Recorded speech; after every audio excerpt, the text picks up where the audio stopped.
একটি বর্ষণ বৃক্ষের মতো। তার প্রশস্ত ডালে প্রতি বছর পাখিরা দল বেঁধে আসে, আবার দল বেঁধে উড়ে যায়।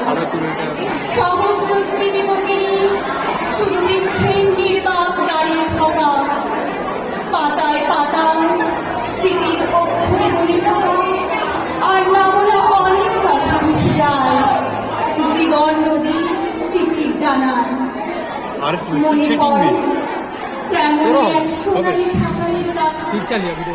ঠিক 10টা বাজে, মুখরিত স্কুলের বারান্দা, মাদুর বিছানো সবুজ মাঠ, টিউবওয়েলের ঝর্ণায় চলে যাওয়া নরম ঘাস, ক্যান্টিন, লাইব্রেরি, শহীদ মিনার কিংবা চায়ের দোকানে যারা ব্যস্ত, রোজকার খুশ গল্পে ঘন্টা বেজে উঠলেই ছুটে যায়।